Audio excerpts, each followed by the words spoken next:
Hi everyone, this is a very special video for me. You might be wondering, look at the picture above, it's me versus Amruta, and today, why all of a sudden am I showing you the game between Amruta and me?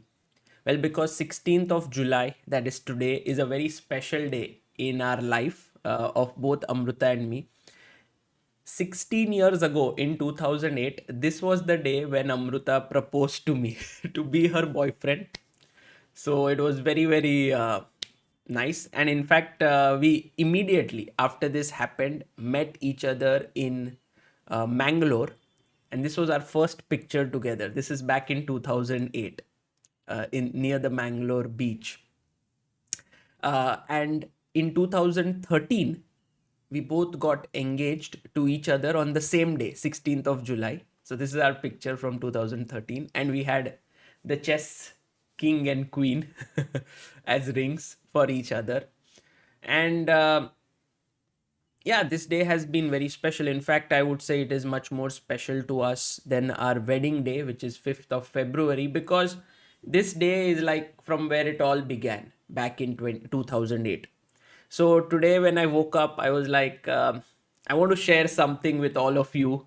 This channel that we've built up together with the entire team is something very close to my heart, and I always like to share here my personal life and so on. So this goes back to the time when Amruta and I were playing. This was in 2016 when we traveled to the city of Leiden and played each other.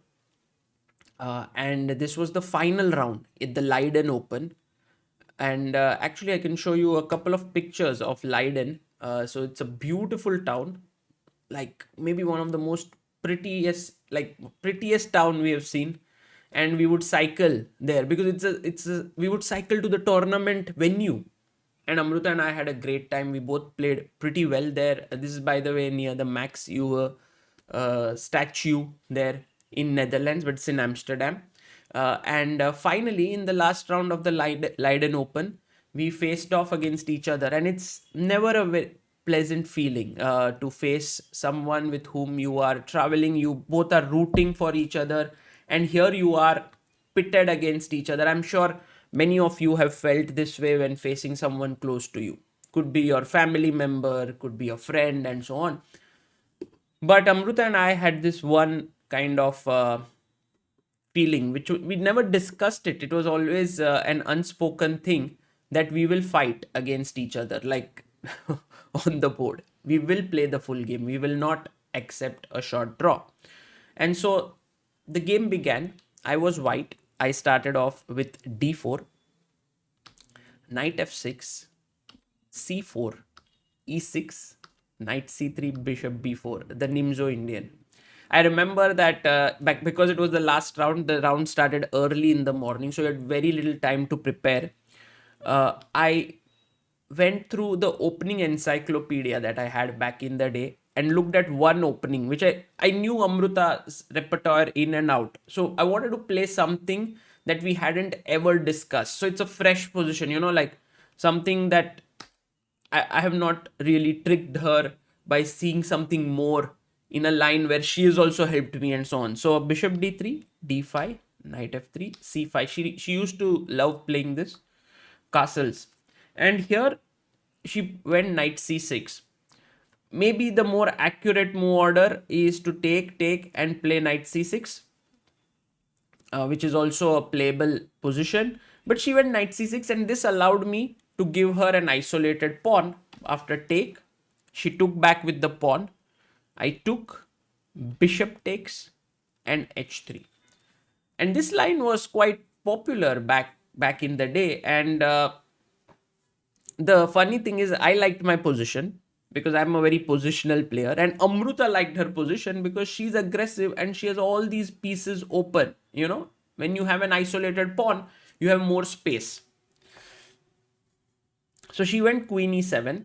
By the way, here very important point to note is that a move like d4 to liquidate does not really work, and this is always the case when the bishop is here.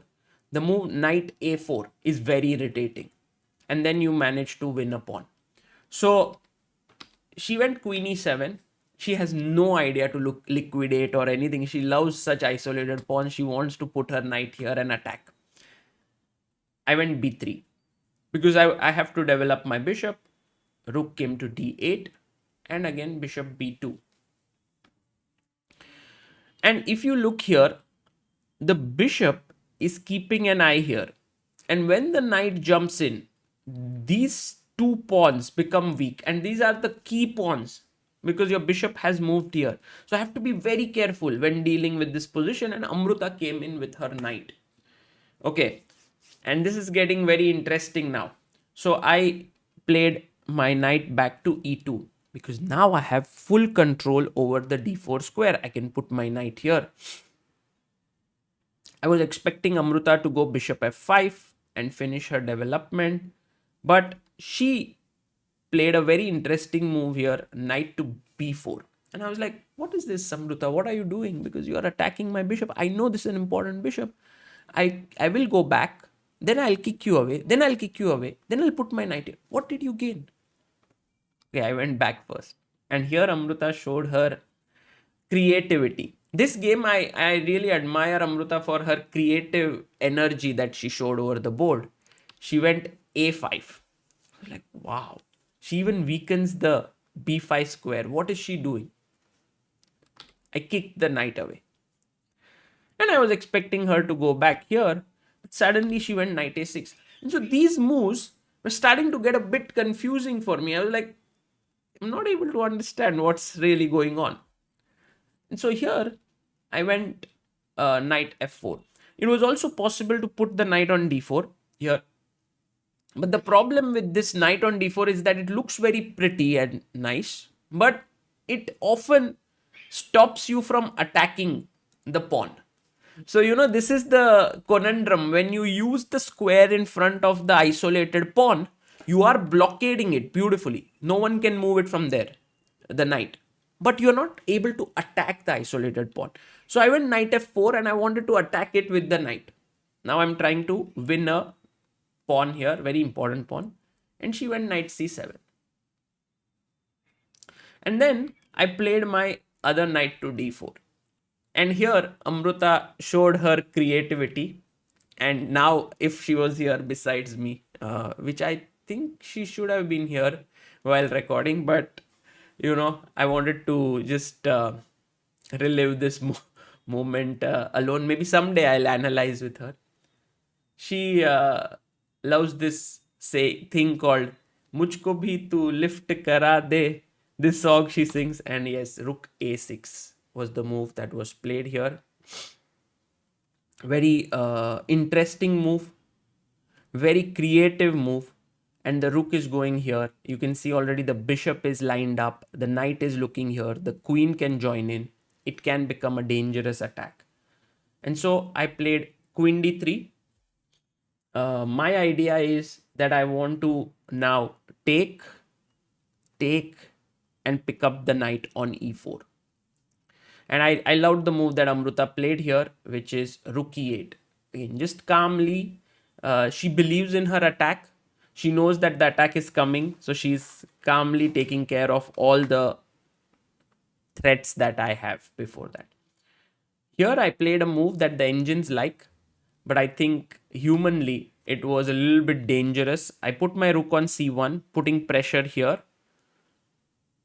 But of course the f2 square is now undefended. So tactics can turn up there. Rook h6. And I think here I was calculating certain tactics which began with knight takes pawn, because you see this is in the air, this is in the air, and if takes here happens, then I'm very happy because queen takes, bishop takes, and already if you take here, I'm going to take here. This is game over. I'm attacking here. This is finished. But I think to knight d5, the move that I couldn't refute during the game and which I was very, very uncertain about was queen h4. And this was quite a dangerous move here.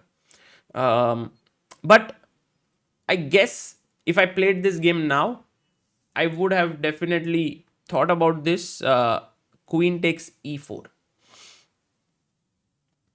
You get rid of the knight. The main point being that you cannot really defend this point with queen e2 or something, because then bishop takes d4, and I'm losing material here. There are all these bishop h3 g.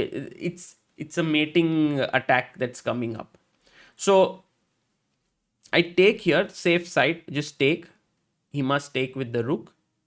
And now I can take here directly, but I can also interpose this move knight f3, attacking the queen. The queen has to move back because there are no good squares to go to, so queen d8. And now I take on e4, and then c5, there is pressure. There's pressure on c7. And I have a rook and a piece and a pawn, and I think white is doing well. So with knight takes d5, I could have unleashed this tactical sequence, but I decided to play something interesting here. I went b4. I felt like there are certain tactical motives here with the knight a little bit loose, the bishop being a little loose, knight d5 coming in. It all felt like there will be something that will work out. So AB, AB. And here it was very important for Amruta to drop her bishop back to d6. I think the position remains complex. I should be slightly better here, but it's very, very difficult. And with the time running low, I'm sure anything could have happened.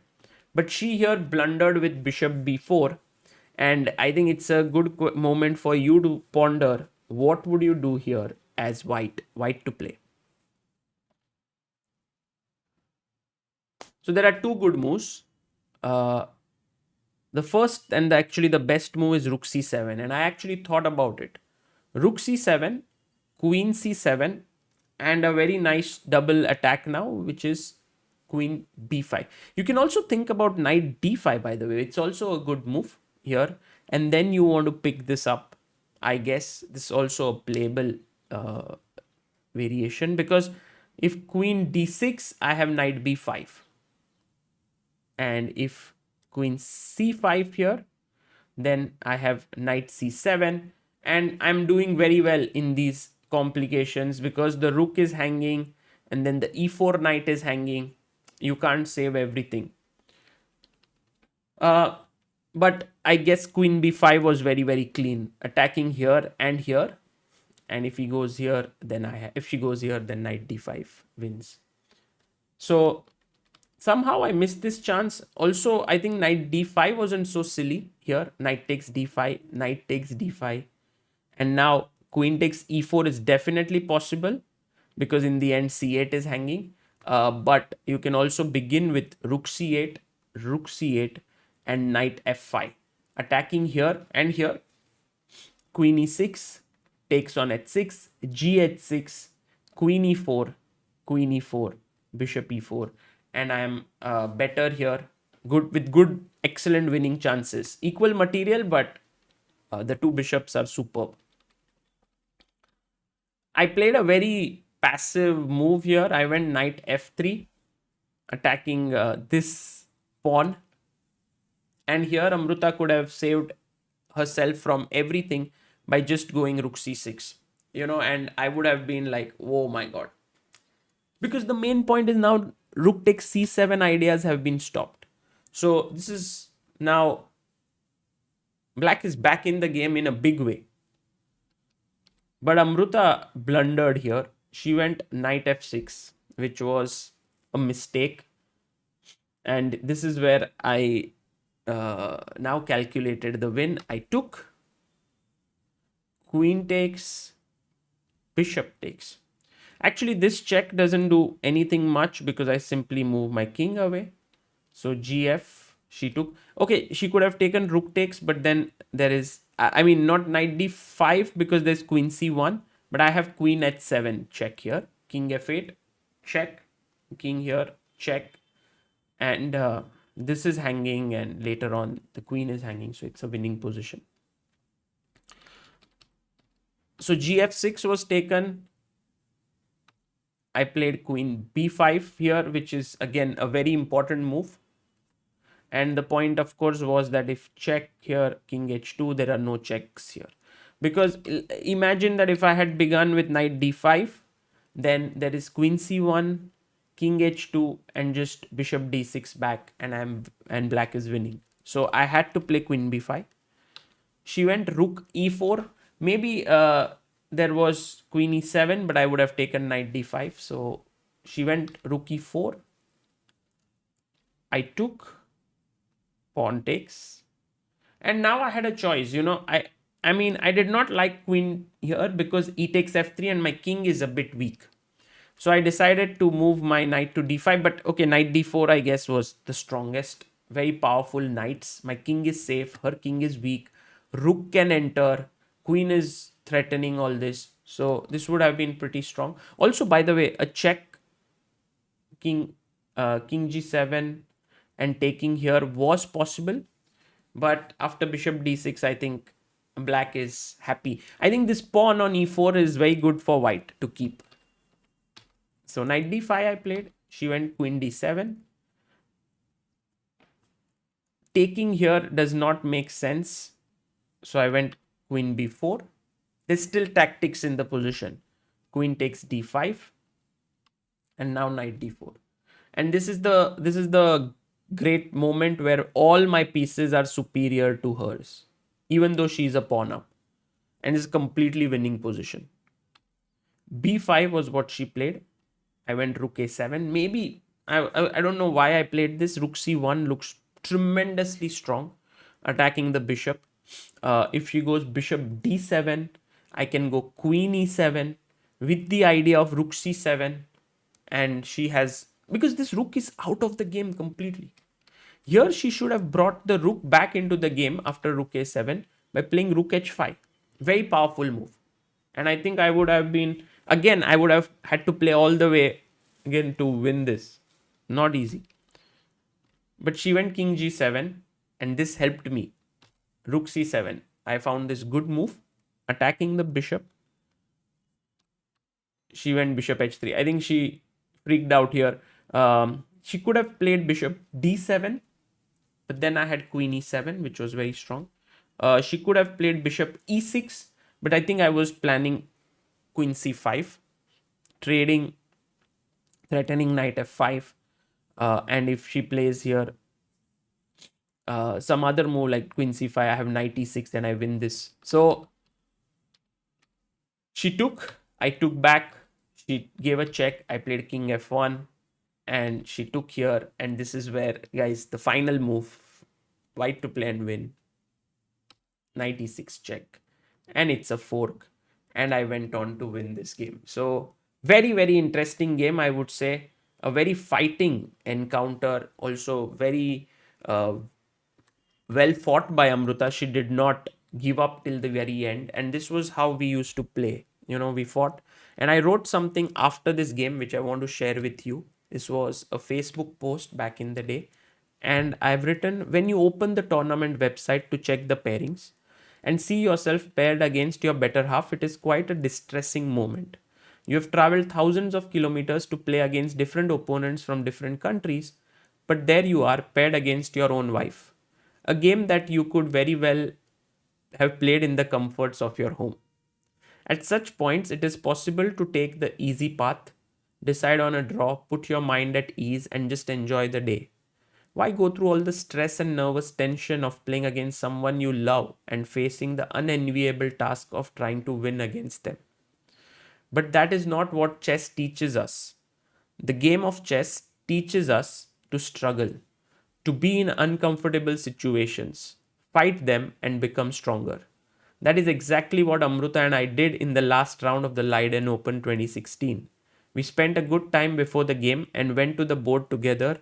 Once we shook hands, the game was on. For 4 hours, we forgot everything except the 64 squares and 32 pieces. I tried to positionally outwit her while Amruta threw all her pieces at my king in order to mate me. In the end, she just fell short. But there was a moment where both of us were down to 4 seconds on our clock, trying hard to just survive. We hardly cared who we were playing. When the game was done, we got off from the board, packed our things, and went for a nice lunch. Amruta loved the game because she had put a lot of effort into it, and found some creative ideas. I was so happy. I was also happy that we had fought so hard. Later, we discussed the game and argued on several critical points and learnt a lot. Amruta was all the time saying, I'm winning, I can attack, and so on. No, the bar now says, Amruta, you are not winning. Um, we became better players, mentally stronger, and more importantly, realized that your off the board feelings need not be carried to the chessboard. With this message, I urge all the couples, chess couples, practice partners, friends, and lazy people to fight it out against each other. Use the game of chess to grow as an individual and don't just be stuck in the mire of ratings and norms. These uncomfortable moments are the ones that teach us the most. On a parting note, the words of great Akiba Rubinstein come to mind. When asked who he was playing tonight, Akiba replied, Tonight I'm playing against the black pieces. Well, on that note, guys, thank you so much for following this. This will remain a very, very important uh, moment and picture for me. And thank you for watching it all throughout. Bye bye.